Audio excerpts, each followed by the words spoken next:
Hey, everybody. Welcome to the TEConnect podcast. I'm John Martin. And I'm Dean Reverman. All right, Dean. Yes. We got a lot to talk about. We do. So I'm just going to get into it. Oh, yeah? We got a list of hotel bars. We got tips for kids to think better. We got a breakdown of what humans do in a typical day. We got a survey data on marriage and family, world population in a digestible format, sleep habits, the word of the year, and the best inventions of 2023. It's TEC Bytes. It's TEC Bytes, baby. So buckle up, follow along with the links in the show notes. Yeah. It's time to plug in and get connected. Welcome to the TEConnect podcast. It's time to get connected.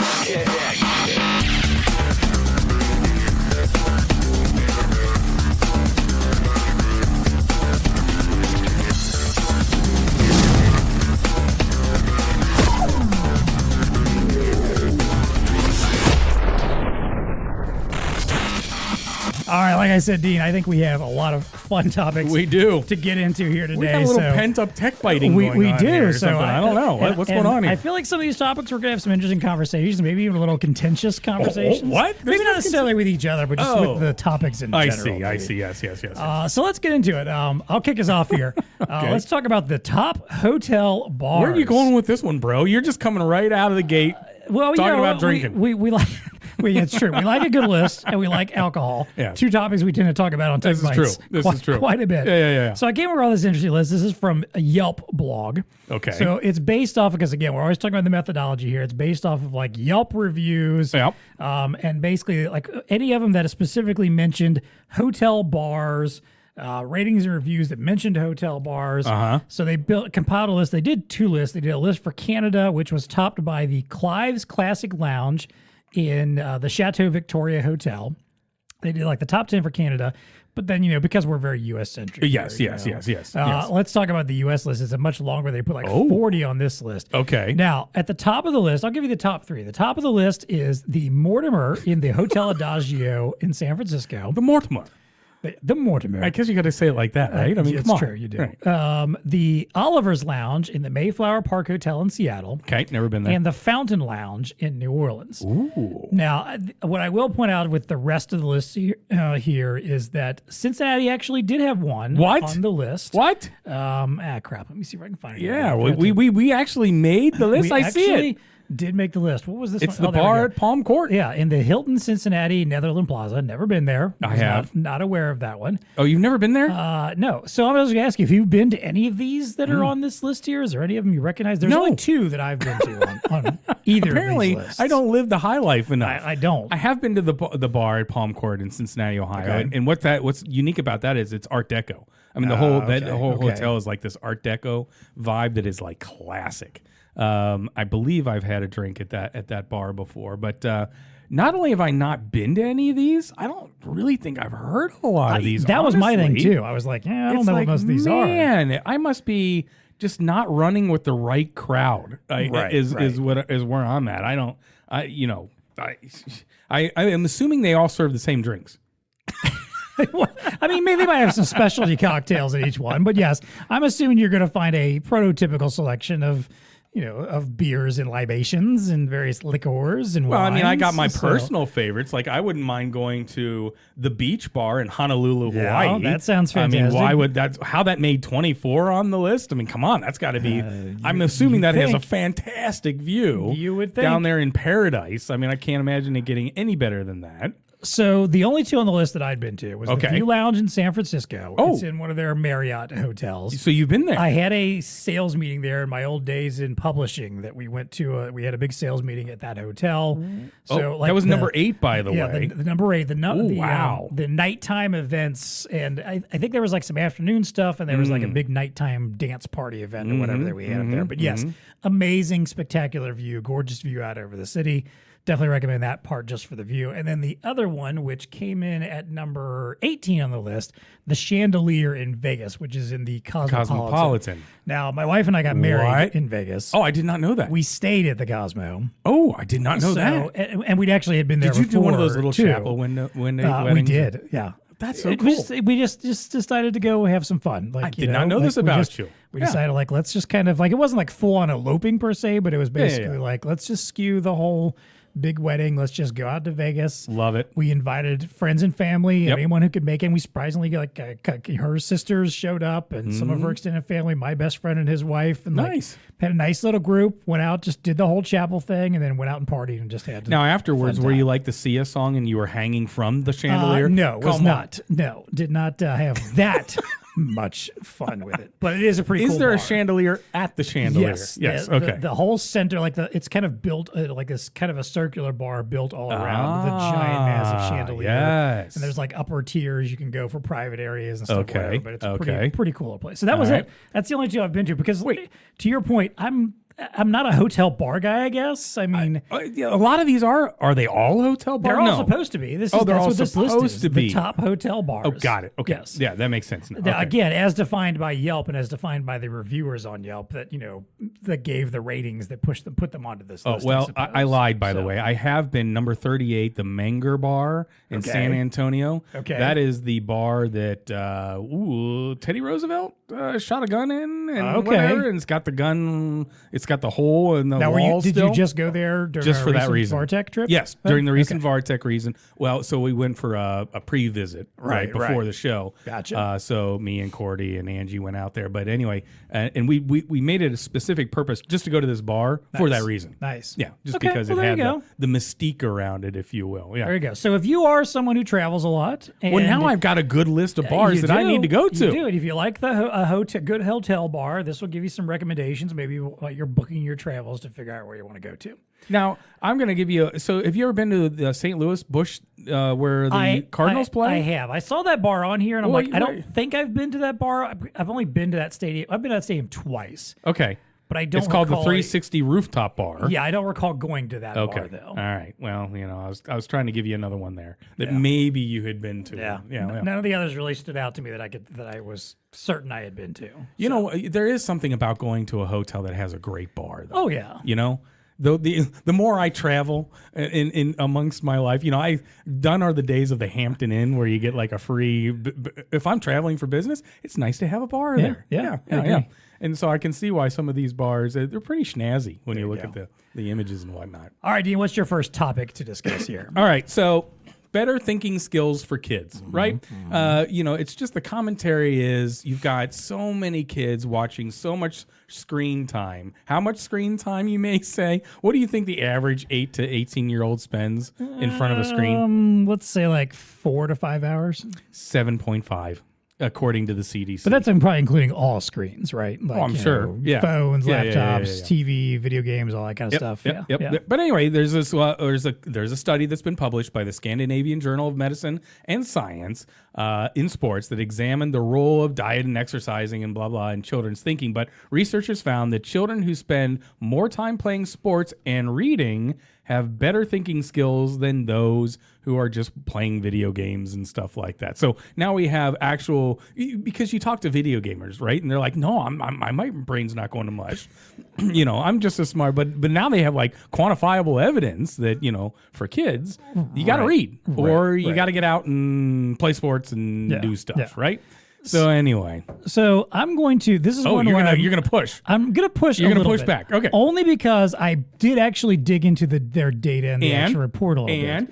The finished study, you're saying? So the only point here is like the article decided to frame this in an interesting way that sounds like they're singling out. They specifically mentioned video games in the headline. They did. Video games is not really called out within the actual study. It's more of a component of here's all the things that kids might be doing involving screens that are sedentary activities. To your point, maybe they're on computers.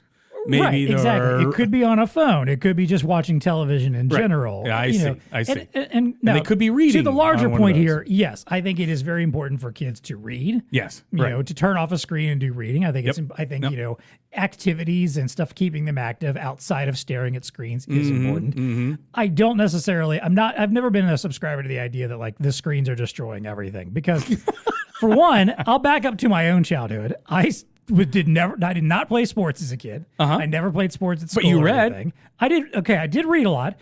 I did spend a lot of time in front of screens too. I mean, granted, there wasn't cell phones, smartphones and crap like that. But I watched a lot of TV. I played a lot of video games. That's true. I feel like I'm still relatively, and was a fairly. Are you? I don't know. Am I? I was a good student. Maybe as a I kid. could have been X or whatever % smarter. That's possibly. Had I not watched as much MTV as I did when I was age 11 to 15. Maybe we could have done better. So again, I'm not saying none of that's a bad thing. It's never a bad thing. I try to encourage that with my own son. He's become a little addicted to television. He's getting into video games. It's so hard. It's so hard as a parent. It really is. I mean, and I don't like to. I'm not someone who likes to blame something on something, but COVID did not help. That was a very difficult time when we're all stuck at home, and it was like, mommy and daddy got to work. You need to sit in front of Disney Plus for 4 hours. Of course, yeah. But so I just objected to the way they framed that overall, because the study did not necessarily comment specifically on the video games. It was only sedentary activity in general, which I firmly do agree with. I think that's good for adults as well as kids, frankly, to step away and do some other stuff. I mean, it doesn't have to be going out and playing sports, but at least just getting out, being active, getting outside, doing some other things too. So the headline was a little clickbaity.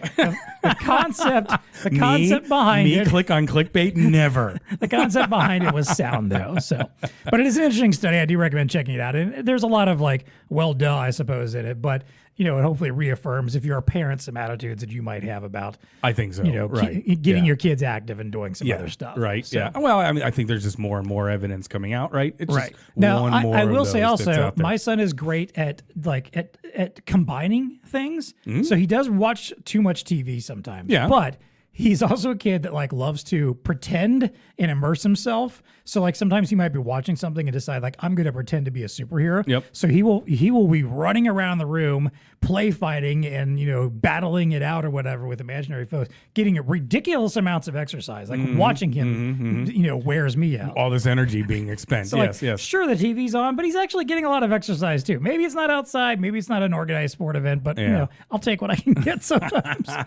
This is so true. My daughter, who's 12 now, is the master multitasker. And it's when I was that age, no. And I mean, she can watch something. She's on her phone. I mean, she's making little friendship bracelets all at the same time. Yeah. And I don't know.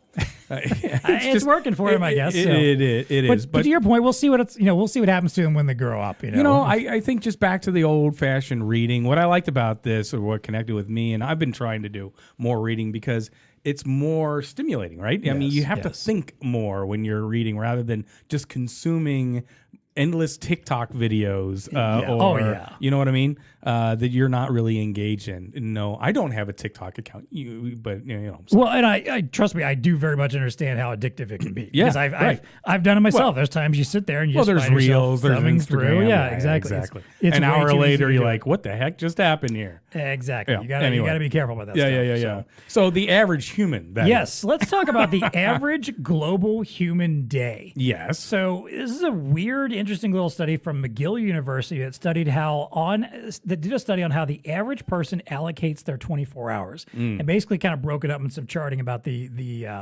types of activities that people are doing. Now, first of all, this one I found baffling. The average amount of sleep was 9.1 hours.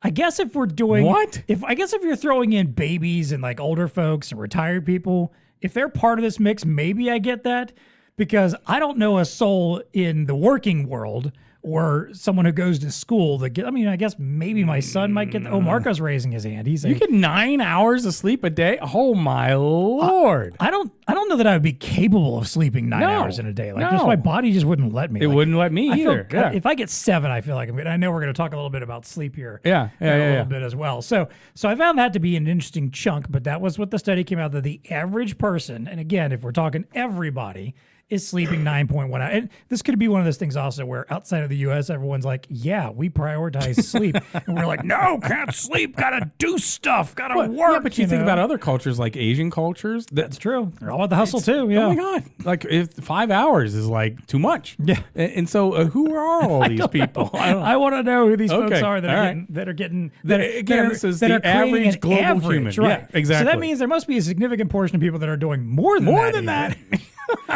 The remaining time gets broken down into, I found an interesting way they broke this down. Direct human outcomes, which are outcomes that are all about directly affecting humans themselves, like improving or changing their bodies or their minds. So they mentioned things like grooming, eating, playing sports, watching television, meeting up with friends, caring for children in school, temple, church, activities that are all about us as people and our interactivity. All right. Yeah. So they broke that down. That's like 9.4 hours out of the remaining 14.9 that are left in a day were allocated to that. And then they kind of these charts break this stuff down even further to show you like how much time people are spending. So for example, meals are typically 1.6 hours of a person's day. Hygiene and grooming 1.1 hours. Just a little stuff that kind of 1.1 hours of hygiene and grooming. I mean, Marco, is that you again? No. Oh, no. Yeah. This is one of those things where the ladies of the world are probably like, yeah, what of it? Shut up and move on, For sure. Where I'm, the days when I get up and, half an hour to 45 minutes after my wife has already been up working on getting ready for the day. And I just slap my hair a couple times, brush my teeth, and walk out the door. Yeah, exactly. Yeah. Mm-hmm. The next block is external outcomes. Okay. This is an average of 3.4 hours a day. This is This is activities that change the physical world. So the examples here: food provision, meaning like farming, raising livestock, manufacturing food, and cooking. Okay. Non-food provision, stuff like mining, logging, oil and gas extraction, or maintenance of surroundings, which includes laundry, cleaning, and waste management. And then the technosphere. This is bizarre. I know, okay, it go really ahead. is. The technosphere creation, which encompasses construction, civil engineering, communications, and manufacturing of all physical goods. So that's its whole section of itself, external outcomes. And then the last chunk. And how much is the average? I'm sorry. That was 3.4 hours per day. 3.4 hours I'm mining for oil. Got it. Yeah. Among other things. Among other things. Which the biggest part of those was food provision and preparation, obviously. Well, that makes sense. Yeah. Okay. And then organizational outcomes. Okay. 2.1. The average human devotes 2.1 hours to organizational outcomes, which basically would be like work like we do, which is stuff, the less tangible activities. It says like working in government, military, trade, retail, law, real estate, financial industry, human transportation. So basically like stuff that you're doing that's not necessarily creating something, but is still functional needed stuff. Okay. So I guess because you're thinking like can I start working 2.1 hours a day is what I'm thinking. Like, if that's all that we need, if that's what the average human is. But what they're meaning is there's a lot more people that are doing the external outcomes than folks like us doing organizational outcomes. So there's a lot more time overall that gets devoted to that. Okay, got it. The average global human. I see. So it's kind of a weird study. This came out of Scientific America. It's a strange way of breaking stuff down. It makes sense when you kind of dig into it. Some of it, yes. But some of it, for sure. Some of it does feel a little weird. Again, the 9.1 hours of sleep still baffles me, but okay. It does to me too. And then going back up to the direct human outcomes, I mean, passive, interactive, or social, 4.6 hours. That's, okay. Experience oriented. There's some interesting categories in here. There for is sure. very much so. Somatic maintenance. That was my favorite. Somatic what is that, maintenance, by the way? 1.6 hours. I don't even know what. I don't know if that's just like being zen. Like I don't know. Like just reflective moments or just doing the little things you got to do to keep your body moving properly or something. Fair. I mean, I guess maybe like exercise could be included in that. I guess when you look at the kind of the breakdowns a little bit. Like if the way this wheel is set up, the next level up kind of includes some of that. Hygiene and grooming was kind of in part of that category, as well as physical childcare and healthcare. So that's all the stuff that falls under somatic maintenance. I guess that's where where that comes from. So, yeah. Well, there you go. So interesting little thing. Again, check out the link. Look at the visualizations. It will help you kind of if what we're talking about is making you go, I don't understand what these goobers are saying. The visualization of it might make that a little bit easier for you to digest. So. Yeah. All right, what's next for you? Well, and this kind of feeds into, I guess, a little bit of what my next topic was, which is America's views on marriage and family, right? And how they've kind of changed, or just taking a snapshot of where we are today, and kind of the headline was, public has mixed views on modern American family. More are pessimistic than optimistic about the future of the family. Relatively few see marriage and parenthood as essential to fulfilling life, which to me I found a little bit depressing. But I guess we'll get to that here in just a second. So it's a pretty good article. It has a pretty nice little lot of stats, a lot of snackable deep dive, stats that you can look at that I'm not going to get into. A lot of that, but for example, they would ask questions such as what percent. Thinking about the future of our country, each of the following will have X impact, right? And so, and they were asked, whether it's positive, negative, or neither positive or negative. So, for example, fewer children being raised by two married parents. Only 11% of people thought that was a positive, whereas 49% of people think that's a negative, which I would agree with, right? I mean, fewer children being raised by two married parents. So that kind of confirms some social biases, I guess, or social feelings and things of that nature. But, it's just, there was some really interesting, again, and maybe some confirming data in this one as well. Views on different family types, for example, like, what type of family arrangement is completely acceptable, somewhat acceptable, not acceptable kind of a thing. And you see how things have changed over time. So for example, on that particular question, 93% of people feel that a husband and wife raising a children together is acceptable. But also a gay and lesbian couple raising children together is 58% acceptable. So, I mean, whereas I'm sure this doesn't have historical data, but I'm sure that has changed over the past. I think the biggest takeaway for me was all around kids, and I think that the biggest thing that is shifting with the younger folks is they don't see that as being a very important part of life in general. And so when you look at it, 71% say that having a job or career they enjoy is extremely or very important. 61% say the same about having close friends, but only a quarter say having children, 26%, or being married, 23%, is equally as important. So to me, that's just like, I just had to take a step back and say, I get it. The younger generation, I guess, they're not into kids and they're not into being married, which is sad to me because I think one of the most joyous things I've had in my life is the kids. I think it's just interesting to have that many people saying, nope. It is interesting. But what also surprised me is you think the younger generation is like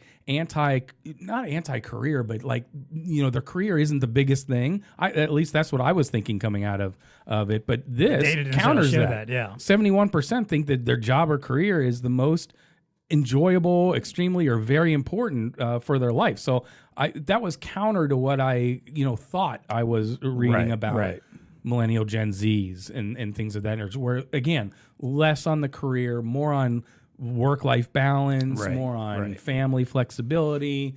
But this is not saying that. This is saying that most people are like really into their career. And so I don't know. Did you read any of these? I did. I probably spent more time on this than any of the other articles that you threw my way. It is fascinating.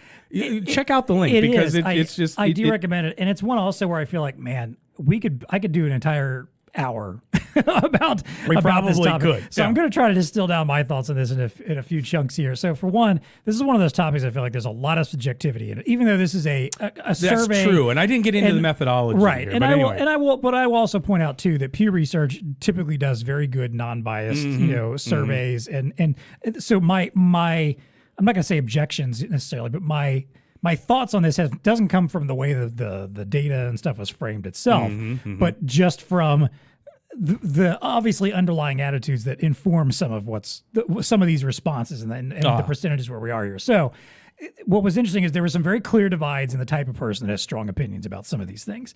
Age and political affiliation being two. And they noted that. Yes, they very much noted that. Like older Americans have people got certain, absolutely. Certain political affiliation of certain attitudes. I mean, when I was younger, you're no shock, right? No shock. And I think that's kind of also, but that lends itself to what stood out to me as the big point too, is this idea that I don't think we live in a world where we do live in this world where there's still certain attitudes about what marriage and family and and happiness means. You just said it yourself, like when you're like, oh, this is kind of depressing because I feel like my marriage and family and my children have been one of the best things that happened to me. Yeah, right. And that's great. I think you should feel that way.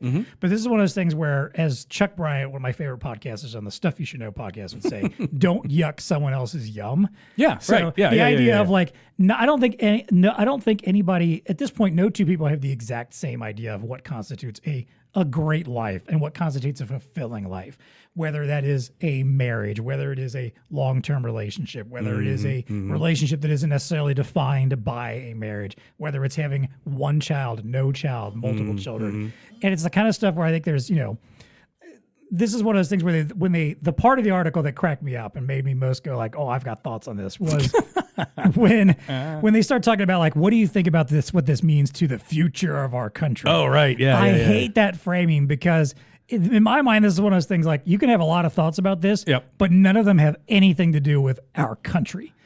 This to me is the kind of thing where like there's always some like doomsayers that will say yes and no. I'll push back on that a little bit, and I know what you might say. The population, right? Yeah, and I do agree with that because yes, obviously, if we have a smaller population, that could cause problems. If you got a whole generation that doesn't want to have kids, right. that's going to be an issue. That's where I'm like, all right, well then we shouldn't have built an economic structure around everybody working their butts off for 40, 50 years. Fair. So that they could pay into a system so that when we all got old, we could cash in on it. That's just the Marxist in you coming out, though. Yeah. That's a whole different problem we've built for ourselves there.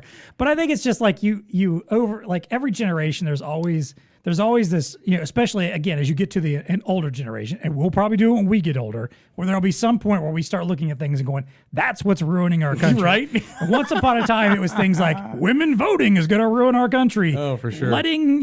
Letting people of color have rights is going to ruin our country. Yeah. Stuff that we look back on now and be like, "You idiots." Yeah. And at some point, I feel like the people that are saying like, "Oh my God," someone waiting to have kids until they're 30 or having an unconventional family or being a single parent is ruining our country. Like, no, it's not. Like, it's it has nothing to do with the country. It's just people's choices about things. Yeah. So, that was my thing about it. It was like my attitude is like everyone finds their own definition of happiness.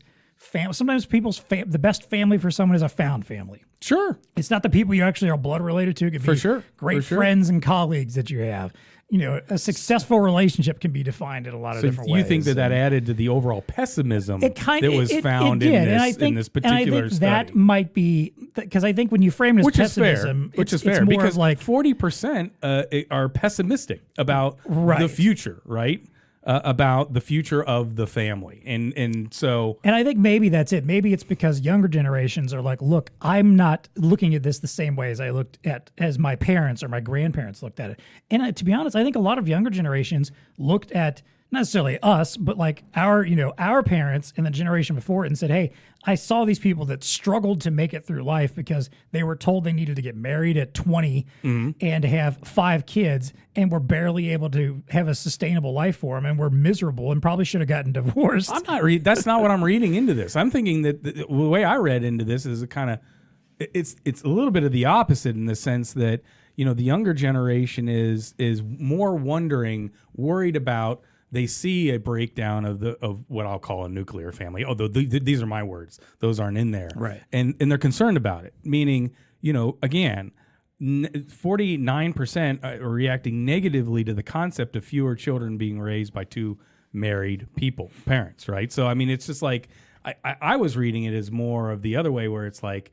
There's concern. The pessimism comes over. Well, we're pessimistic about the future because the future is not whatever. Right. Is not what would be called as some of the norms. But again, I would be curious, and I'm sure this stuff is in the full deep dive data. Like now I got to reread this. Parse out. I'd be curious to parse out like of that 49%, how many of them were over the age of 50, for example. Right. Yeah. Or how many of them had a certain political leaning, or how many of them had a certain attitude about how many of them had a certain attitude about same-sex relationships, for example. Yeah. The stuff like the single parent stuff. I'm like, I'm sorry, but there's just a lot of single parents out there, and it's not necessarily because of divorce. It might be because of a death or something like that, or there's a lot of women that are choosing to have children on their own now, and it's stuff like that where I'm like, again, if it's working and they're happy and they're functional, like, does it really matter? I don't know. Yeah. So this one was one that just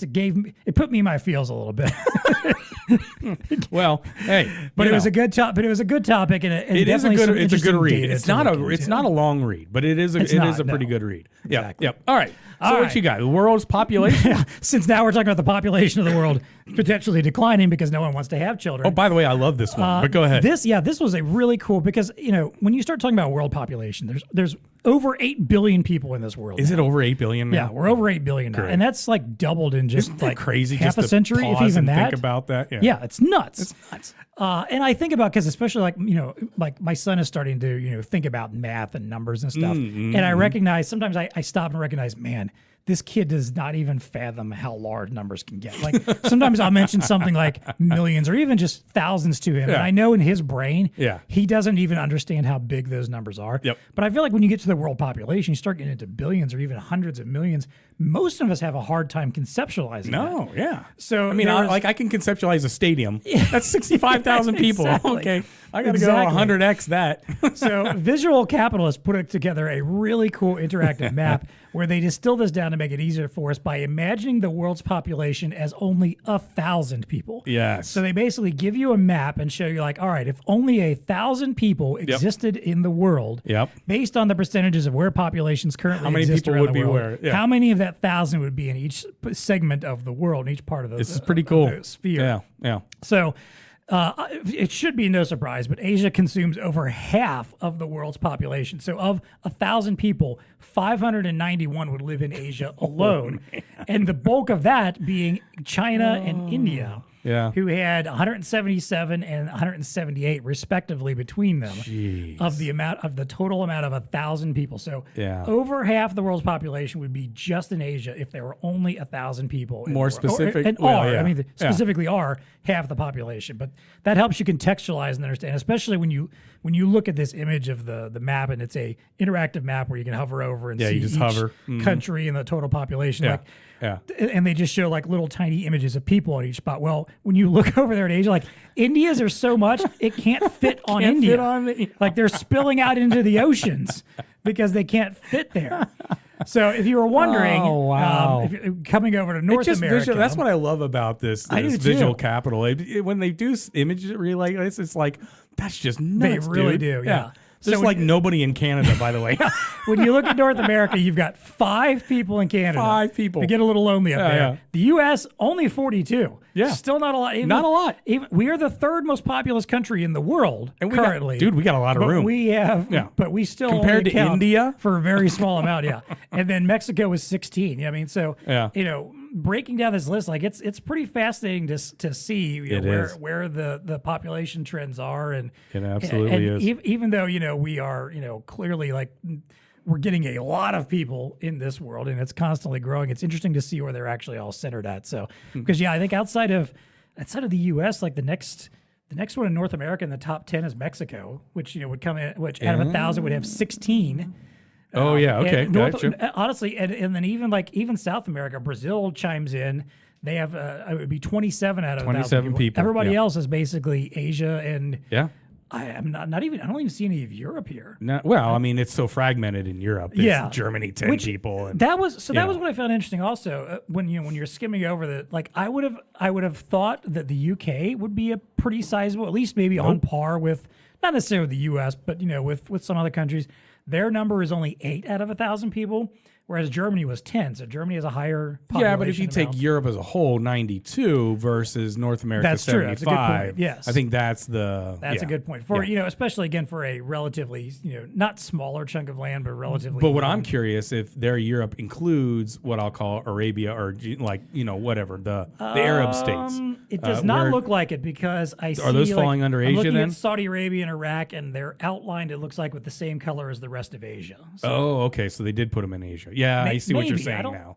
I don't know. It's don't know. kind of Anyway. it's hard to see that for sure. You know where there's a lot of room, dude? Australia. There's 3 people down there.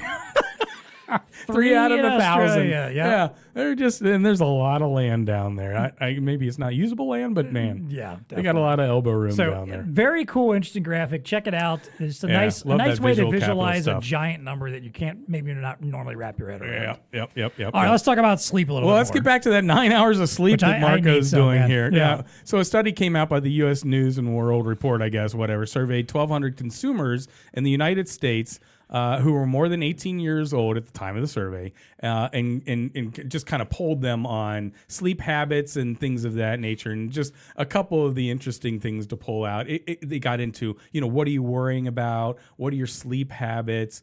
how do you feel rested? What are worthwhile betting perks that I'll get to at the end, which I think are good, and we're going to have to figure out what your worthwhile betting perks might be. But anyway, America's top worries at bedtime this year, apparently, number 1, inflation. Number 2, COVID-19. Really? Is that still on the list? Do you believe the COVID-19 that's the second thing you're worrying about when you go to bed? This is yes, I know you got more to say about this. This is the only part of this entire article that I actually made a note that I needed to talk about, because none of this makes Okay. The inflation I'll give you the part, top 5. Yeah, give the rest of the top 5. Okay, yes. so here it is. Number 1 is inflation. 2, COVID-19. 3, gun violence in America. 4, climate change. 5, the 2024 presidential election. All right. All of these The things only thing I are... can figure out is that people are watching CNN and Fox before they go to bed, and they're answering this because this is all you see. All of these are legitimate concerns in one way or another. They are legitimate concerns. I just don't honestly, and here's my thing. This, I don't know if this had the methodology behind the Well, the no, survey it's here. U.S. news, right? It's bubblegum. My I'm sure. suspicion but they said is, it's 1,200 consumers. I know. My suspicion was that they were given multiple choice. Oh. And those were pretty much the only options. Okay, Like maybe that's there was fair. 10 options or something. Because I'm with you. I don't see 1,200 people saying COVID-19 is still my biggest worry. I think if you ask most people in general, they're going to tell you things like, well, I'm concerned about, having enough money to pay the bills. I'm concerned about my child. I'm concerned about my parents' health, my health. Yeah. Concerned about, my job. It's stuff like that can keep a Or I person would up think at it'd night. be more menial stuff, like my job. Like, I got to do this tomorrow. Yeah, or like, And I then got to that remember gets to your do this brain errand thinking. tomorrow. Right. And it's like, I never think about any of these before I'm going to bed. The COVID of it all is really the one that baffles me because Yeah. look, I was as cautious as anybody over COVID. I did all the things I was supposed to do. I cannot tell you at this point that I still think about COVID that much. I hate to say it. No. And I know there are people that do have to. I understand there are people who do have to. Well, I just got a cold. That's the last time I've been even thought about Right. COVID-19. I would not say it's something that has at any point made me stay awake at night. Again, unless I just happen to be feeling sick and be like, I wonder if this is COVID. Yep. Even then, I didn't let it keep me up. I was just like, well, I'm going to get a good night's sleep and go take a test tomorrow, Now, the next one down, I do believe a lot of this. So the next one that I have that I wanted to pull out was Americans' worst sleep habits. And I'll give you the top 5, starting from number 5. Number 5, pulling all-nighters. I don't know about that one, but okay. Haven't done that in a long Number 4, falling asleep with the TV on. Ding, ding. I'm, guilty of that. My wife's a fan of that. I can't fall asleep without the TV being That's on. that's how my wife is too. Exactly. I will turn it off. I don't need it on. I don't No, want I just put it on the timer and But boom, I'm out. she likes to have it on to fall asleep to. Okay, so now you've gotten into that behavior now? No, or I don't like. Okay, you don't need it? she usually goes to sleep before me. So Yeah. I usually sometimes I might watch something, but usually I'm just more of just reading. I'm usually just sitting there reading. Do you have white noise in the room, like a fan or something going? No, we do. Marco, you got white When noise? I was No? younger, I used to be a fan of when dude, I I gotta have a lived by fan going. myself. I used to listen to music at night. I would just turn on the No. radio and just See, that listen to doesn't work music. for drummers because then we start tapping our fingers and you can't. All right, I'm I never gotcha. going to sleep if I do that. All right, gotcha. number 3, eating too much before bed. Everybody's guilty of Yeah, doing that yeah, at some that point in happens time. sometimes, yeah. Screen time at bed, clearly, Definitely an issue, whether it's yeah. you're looking at your phone. I mean, that's like one of our chronic And issues. what about, because again, I mentioned I like to read at bedtime. I find reading to be a very soothing habit for myself before I go to bed. But sometimes I might be reading on my tablet. Is that a problem? The only thing I think there is the blue light. Do you use blue I know light glasses? but my iPad, I have it set up where I think starting at 10 o'clock at night, it That's does fair. I don't know. It does the night shift thing where it changes. What do you the think? Does it output. still make you sleepy? And I mean, as yeah, compared to a book? Sometimes I've been reading on my iPad and still get super tired and ready to fall asleep. Well, then there you go. Yeah. I don't know. I don't know. That feel is interesting. I don't feel like there's a major difference between whether I'm reading a physical book, which I still enjoy doing, or something on my tablet instead. Yeah. So. And then the last one is going to bed at different times, which I think Monday, Tuesday, Wednesday, Thursday, I'm pretty locked in. But then the weekends come and it's like, if I'm into watching Midnight, something. 1 a.m. Yeah. who knows, yeah. So 21% of people rarely or never wake up feeling well rested. That's a quarter of the people every day. They're not feeling well rested. Yeah, that's rough. That is rough. I'm not going to say it doesn't happen to me. Today is one of those days it did happen to me, but Yeah. I try to make a point out of making sure I feel rested most days. A couple other neat little stats that came out of here. 33% prefer sleeping in separate bed from their partner at night. Yeah. And this is this harkens back to the old days. My grandparents had 2 twin beds. opposite sides of the room. And now, see, I didn't know if that was actually best sleep ever. I didn't know if that was actually a thing back then because I know you guys see it on TV because you weren't allowed to show people in bed together on television for a long time. Yeah. But I didn't know if people actually were doing that. No, they were. Well, my grandparents were. Interesting. And they now. So subsequently, my wife would never let me do that. Patty and I, we inherited a bed, I guess. So we have a king bed. But we now have it's still a king bed, but it's really two twins, if you will, pushed together. Yeah. I have to admit, this is a wonderful thing because in a king bed, when she would move, I'm like a light sleeper. It would wake me up. And I guarantee the opposite was happening. Like if I get up at night, go to the bathroom or whatever, it has a higher percentage of waking her up too. Right. But now that we have these two it's still a king bed. So we're still in the same room sleeping together, basically. But I can't feel her getting out of the bed, and she can't. And it's like wonderful. Yeah, it's like So anyway, I can see this 33% preferring not to do that. And then the last one, Americans say these are the most worthwhile bedding perks. So let's see if any of us have any of these things. And I'll go from the bottom, give you the top 5: weighted blanket, down comforter, high thread count sheets, memory foam pillow, or a high quality mattress. Now, Marco, are you wearing number 5 weighted blanket? All 5. Oh, you do all 5? Really? Wow. Well, no wonder he's sleeping 9+ hours a night. Maybe that's it. I got. Marco can't wait to go to bed at night. I think I got one, the high quality mattress, again, which we just kind of inherited. I don't like memory foam pillows. It doesn't work for me. Yeah, the high thread count. I do appreciate better sheets. Yes, the older I get, so I'm agree. good with that. Down comforter, no. And I thought a weighted blanket was for like the super snazzy people, like winter. Yeah. I see. The wintertime thing. Okay. So what do you got, John? You got any of these? All I've got really is the high quality mattress. We got a Sleep Number bed a few years back. Right. You talk about this. I did. I think I was my TEConnect once upon a time when we got it. And I will say, I that's one of those things like probably can't go back from that now. Because your setting's different than her settings. So you can set like your firmness, obviously, which helps out. We didn't get the one that's got like the heating, cooling stuff in it or whatever. I don't care that much about that. Yeah. I am someone though, like I do intentionally set our thermostat to dial down at night to keep it cold in the room. I've always because somewhere once I heard that a cold room is better for sleeping. Oh yeah, at it night. is. Your body core needs to go down like a degree or two. So I've got it set up where like our the temperature of the house drops 2 degrees at night and like jumps back up like just before she's about to get up in the morning or something. Yeah. But other than that, like, I mean, it's one of those beds that's got like, the elevation. So the top half can go up and down or whatever is needed, which is nice for like the nights when, again, she wants to go to sleep. I want to sit up and read. And I want to be able to actually sit up. But so it is 2 different mattresses on the top, basically. The top half does, yes. Yeah. So it does kind of create a little bit of that divide there. Yeah. So, I mean, I guess you get a little bit of that sense, but to your point, like you mentioned, I'm a bit of a light sleeper. And honestly, when we first moved in together, there was a good chunk of time where it took me months to get used to her sleeping with me. Yeah. Because she would kind of move around a bit more at night than I was used to. She, it could make some noises sometimes or whatever. She's doing the alphabet. Right. And I've always been the light sleeper. Like I've always been the one, like if the kid wakes up in the middle of the night or the dog's scratching the door, I'm the one who's awake and immediately hears it. She's snoozing right through it. Yeah. But I feel like the bed has helped a little bit with kind of, containing our own little area of sorts. For that separation. All right, fair. No weighted blanket for you though? No. I think my wife has one, but she almost never uses it. I don't know. I've heard that was like all the rage 3, 4, 5 years ago. We don't have a down comforter, but we have like a nice like fleece soft blanket that we use. It's always on the bed. She tends to use it more than I do all year round. During the winter, I like being able to pull it up and also discard it when I need it too. There you go. Okay. Well, that's about it. You can check your list at home, see if you got the most worthwhile bedding perks, or if you would agree with those. Tell us about your you sleep habits. There you go. What's the word of the year? What all right. Going on here? Everybody always is excited. I mean, no one's actually excited for this. No one remembers that they do it until it comes out.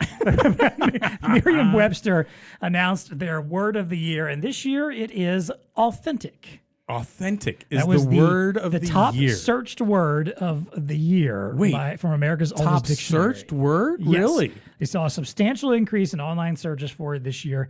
They said the interest was driven by stories and conversations about AI, celebrity culture, identity, and social media. In particular, the idea that there's a lot of false information. There's a lot of like deep fake, stories and videos and imagery. So people trying to get clarity on what the word authentic means? I don't know if that's a great question because I feel like there's 2 different things here because yes, you could ask like, is this I feel like more people would ask, is this real? Right. But I guess authentic is the proper word when you're trying to describe, something like that. But I also feel like authentic, though, too, has a different meaning, like in the context for us as marketers and in the business world. The idea, because a lot of companies strive for authenticity in their brand, where it's like, hey, we're just one of you, we're authentic about this, and so there's something to be said for that. And, and you hear it seep into other places like, like politics sometimes. People like, they want that candidate that feels authentic. Yeah. Stuff like that. So I don't know. This is one of those ones I'm like, that's a word I haven't used. Go ahead. Yeah. I feel like this is one where I'm like, did people really spend that much time or are you just kind of compiling the idea that people were looking into this kind of information into the word authentic as the buzzword? I see. Yeah. Because some of the runner-ups feel like words that would make more sense. One was Riz, which I only just found out about a couple months ago. Riz? It's one of those things that's definitely in youth culture. It's a probably more old. Gen Z, not even millennial probably. Okay. More of like Gen Z, but it's supposed to be short for charisma. Okay. And it's just the idea of like, the certain level of charm and appeal or whatever. Oh, like he's got a lot of Riz? Yeah, Okay. exactly. Right. So that's where that comes from. You'll see it like in TikTok and crap like that. Okay. It was a word I'd come across Is it actually a word? I legitimately was one of the people that looked it up. Like, what the hell are they saying when they're talking about Riz? And yes, it's a word people are using that's supposed to mean charisma. All right, fair enough. And then indict. Indict, of course. Had a very specific reason why it came up quite often. Lots of this year. indictments flying around. Also, apparently, coronation, when King Charles Coronation was coronated this year. Okay. Coronation became a word that people All right. apparently doing a lot of searching about. So. Interesting. Yeah, so there you go. That's your authentic is your word of the year. Now you know. Now you know. We'll see and to be honest with you, I don't think I used the word once in 2023, but that's okay. If you had told me like AI was the word of the year, although I don't know if that would even count, maybe I would have considered. Or artificial. Yeah, something. I don't know. But yeah, I'm always interested because last year's was gaslighting. Was the word of the year last year. Now that makes sense. Yeah, right? Exactly. Yeah. So authentic just feels almost inauthentic. That would be the word of the year. All right, let's talk about the best inventions of 2023. This link, you got to go to it. It's deep. a long list. So this is Time Magazine's list of the best inventions of 2023. 200 innovations changing how we live.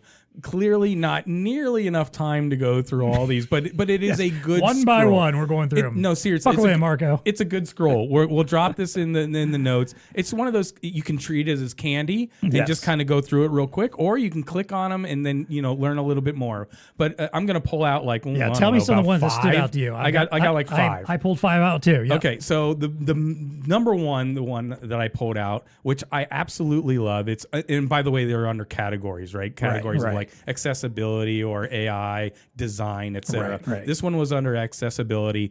It was called Feeling the Beats, and this is actually from Not Impossible Labs. Did you pull this one out too? No, I didn't, but it doesn't surprise me you did. It's from Not Impossible Labs, who we had the founder and CEO of Not Impossible. Yes, I didn't realize that. Okay. As the keynote last year at VARTech, and their invention is for the hearing, the people that don't have hearing deaf, folks, they can't hear music. So cool. So what this does is it translates that into haptics in vibrations, so that they can sit with this vest on, in essence, at a concert and feel the music, through this vest. And I just think that's fantastic. Isn't it? What a great invention. And when you know more about Not Impossible Labs and what they do, this is the kind of cool stuff that they do. It's like nobody's going to figure this out, so we're going to go figure this out. That's kind of their motto, right?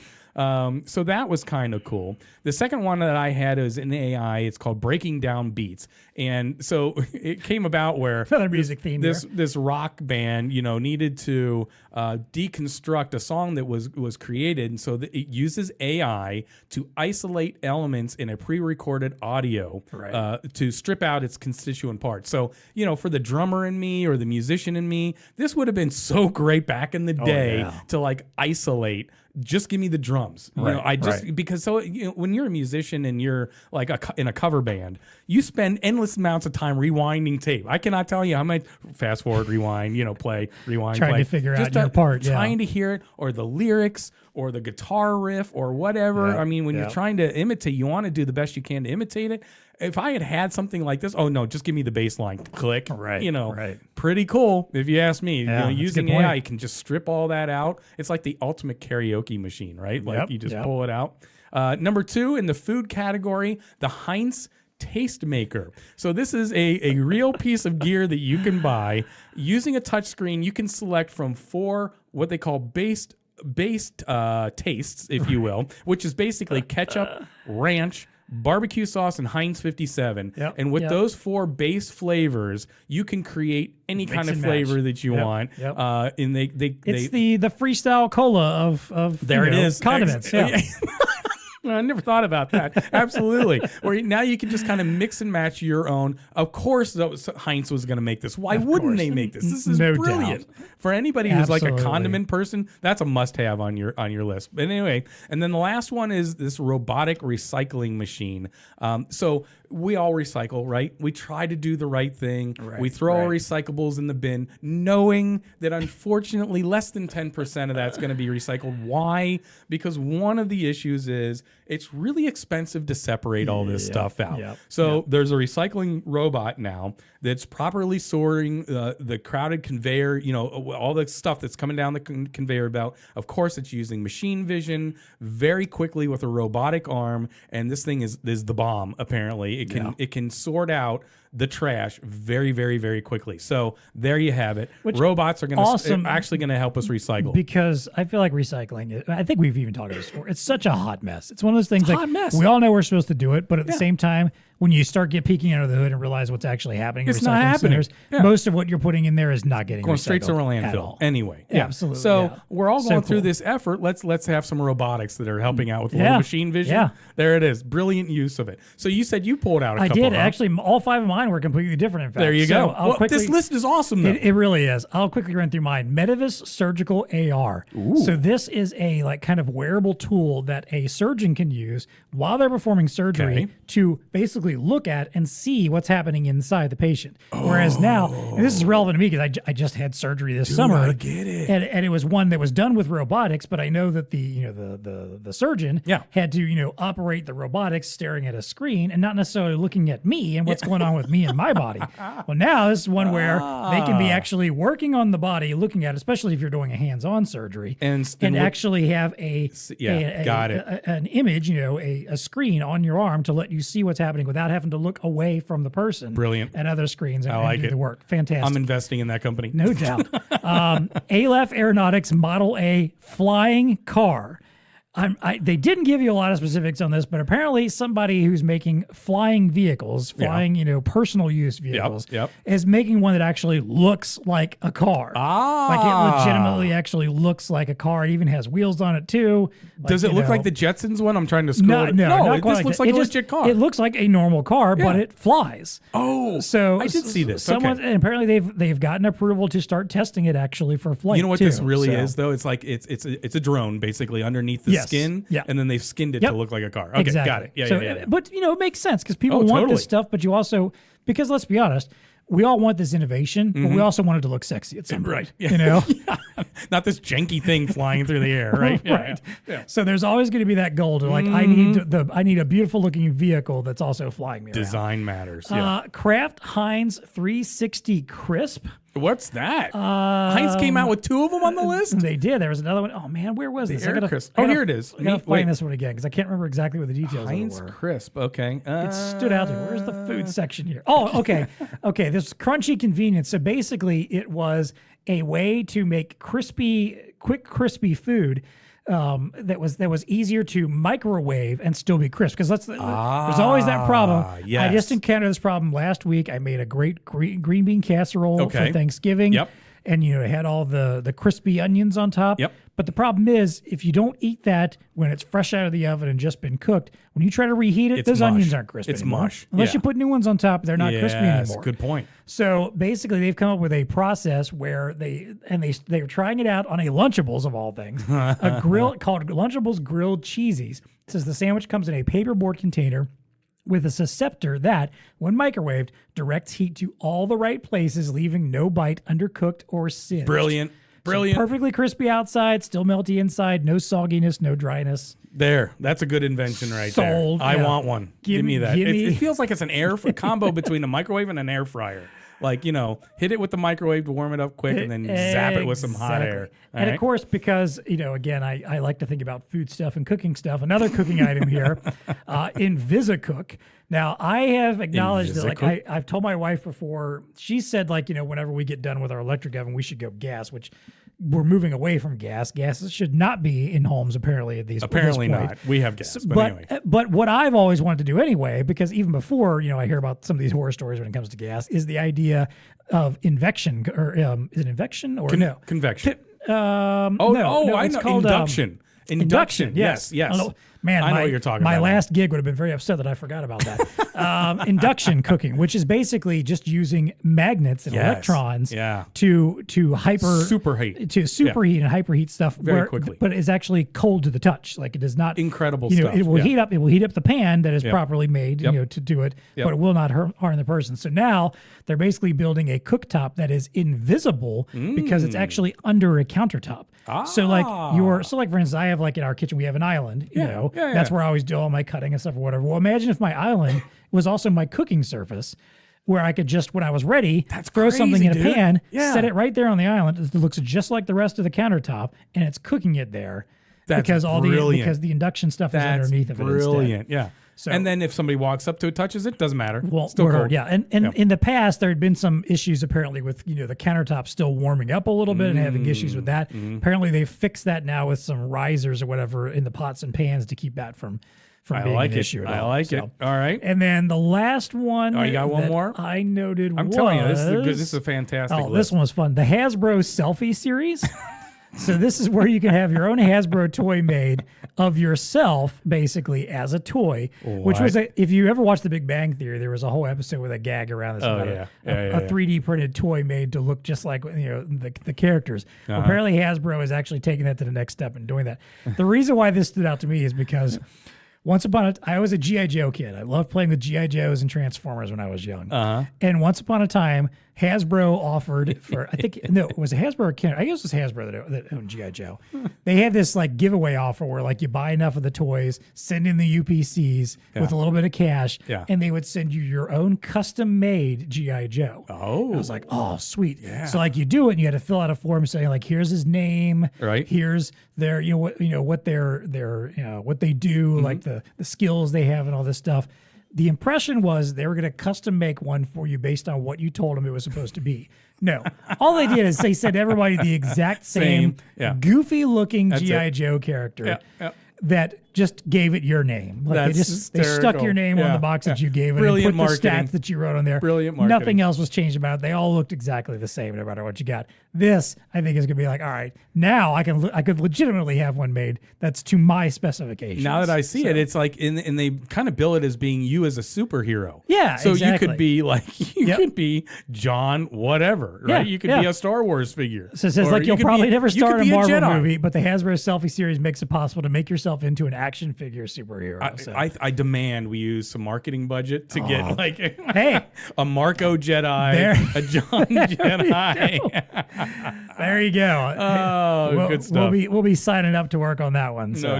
No doubt. All right, so that is. Hey man, we just ran through all these Tech Bites pretty quick. I love it. That might be the fastest Tech Bite episode. Well, 1 hour later, yeah. Well, but still. For as much as we had to cover, I think we made a pretty good run through there. Fair. All right, we're going to wrap up with a fun little version, not what's TEConnecting with you, a little fun, different version of that. But first, as always, thanks so much to our sponsors on the show. We appreciate your support.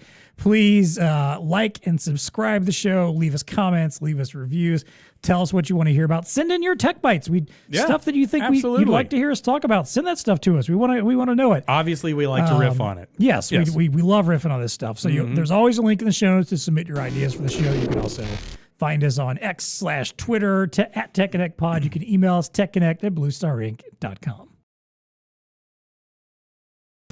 All right, let's wrap up here. Yes. So, I kind of want to do something a little different because we have this episode is officially kicking off kind of like the fun part of our year where we just the we end have of the a year. run of We're coasting into the end of the fun year. episodes That's right. to finish off. We've worked our tail off. Yeah. Exactly. We want to do some fun stuff to wrap it up.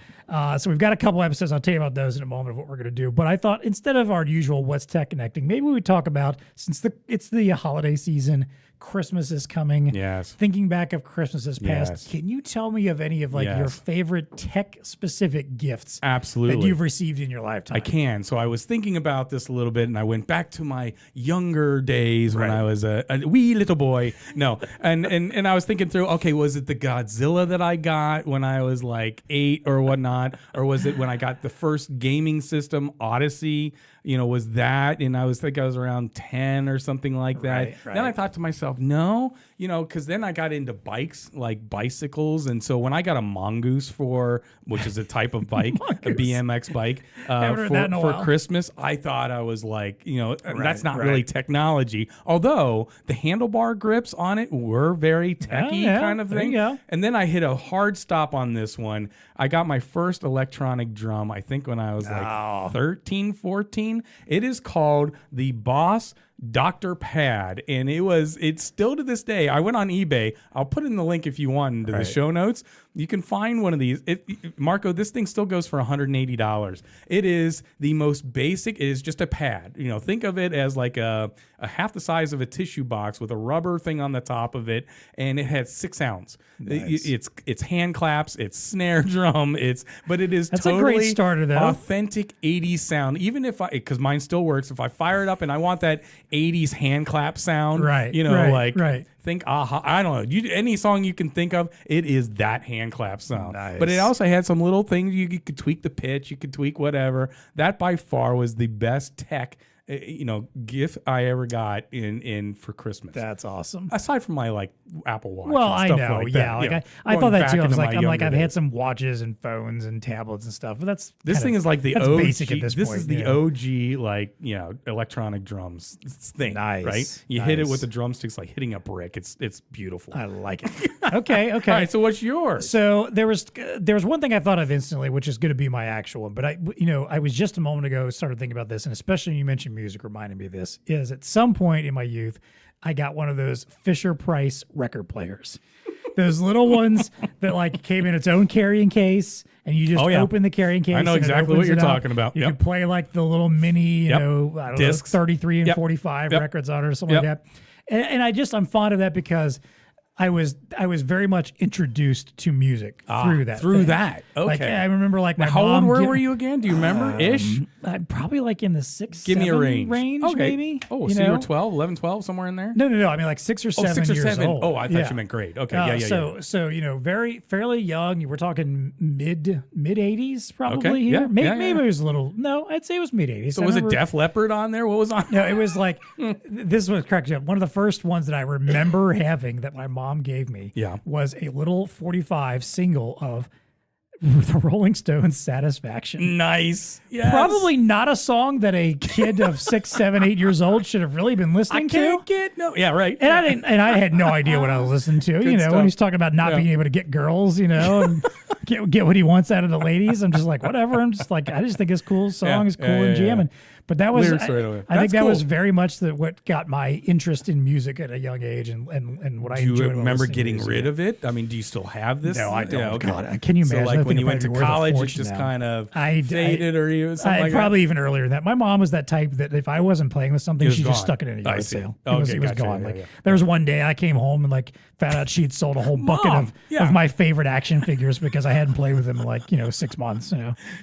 Nonetheless, and she'd sold them for pennies on the dollar. And you were hanging on to it for later in life to be able to. Oh my exactly. gosh! Yeah, like I tell Miles, I'm like, buddy, all I've got to pass on to you is comic books that I was been reading as an adult anyway. Like I had nothing from my childhood to give you because my mom sold it all. So I got a Boss Dr. Pad that I can there you go. pass down to the kids. But the only other thing I was going to mention was because it's top of mind to me, is when I got my first Nintendo, the original NES system, and the Super Nintendo too. Yep. And the reason why it's top of mind is, I mentioned my son kind of got into video games, and we were playing my old PlayStation 3.